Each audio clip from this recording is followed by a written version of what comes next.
Denmark का अस्तित्व खतरे में प्रतीत हो रहा है। लगता है नियति किसी शोकांत को बुलावा दे रही है। हाँ दृश्यात्मा, इस अनुष्ठान में प्रवेश कर। हाँ दृश्यात्मा, प्रवेश कर, प्रवेश कर, प्रवेश कर। बैठ। हो कौन हो तुम? बेटे हमलेट। पिताजी आप? बेटा, बहुत दुखी हूँ। अंतिम समय में तुमसे भी नहीं मिल पाया। हम ये जानना चाहते हैं कि आपकी मृत्यु कैसे हुई? क्यों नहीं हत्या? कैसे हुई आपकी हत्या पिताजी? क्या मारा क्या है मुझे? मैं तो इस साम्राज्य का एक रखवाला हूं। असली सम्राट तो तुम हो, और जिस दिन तुम काबिल हो जाओगे मैं खुद तुम्हें डेनमार्क का सम्राट घोषित करूंगा। आप अच्छी तरह से जानते हैं कि मैं सिंहासन को लेकर क्रोधित नहीं हूं, और डेनमार्क का तो पता नहीं। आपने मेरी मां को अच्छे से संभाल लिया। महारानी जाने दीजिए उसे।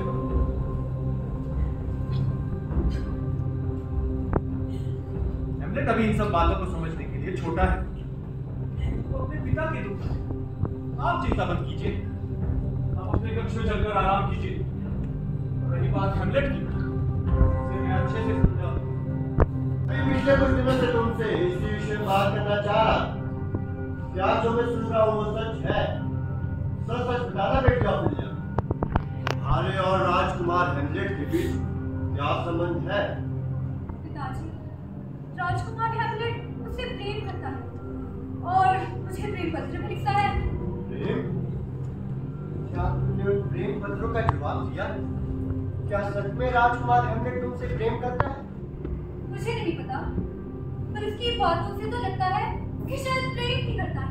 देखो बेटी अमूल्या, ये बिल्कुल वैसा ही है जैसे छोटी सी बच्ची को मोटे सिक्के देकर ठग लिया जाता है।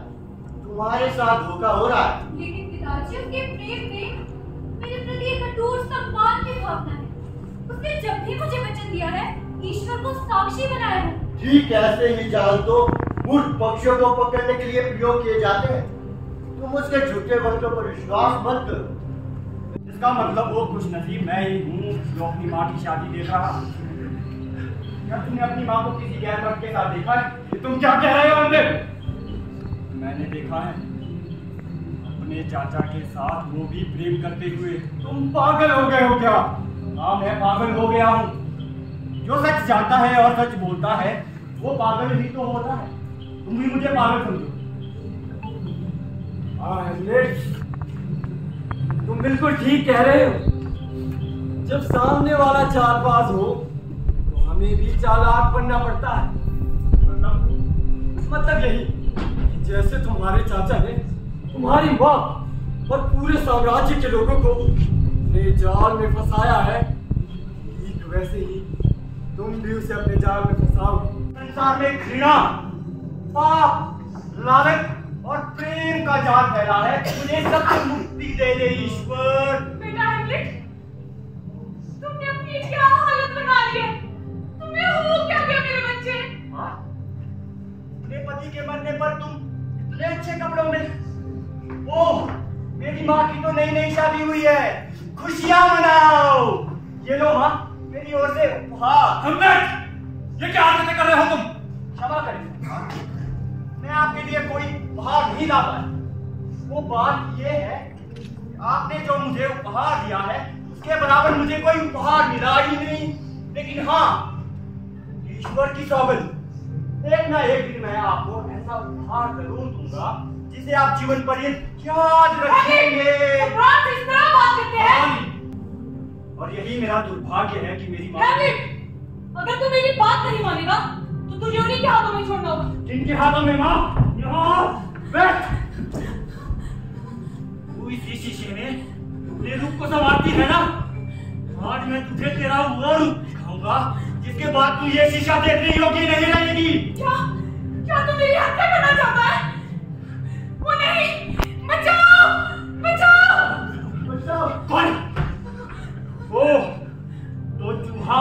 में छिपा बैठा है।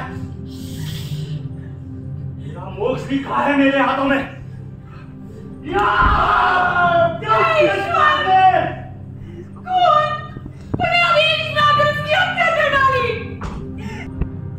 ऐसा काम स्त्री को वैश्य भी कहा जाता है।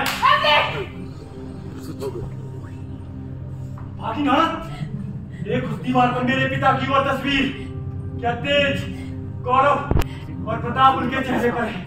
और देख दूसरी ओर तेरा ये नीचपति सम्राट, ये मेरे पिता का 100वां हिस्सा भी नहीं।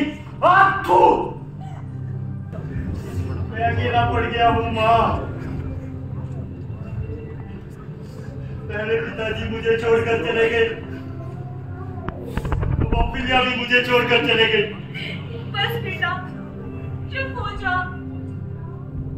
मैं इतना भागा हूँ कि मुझे मेरी माँ का प्यार भी नहीं मिला।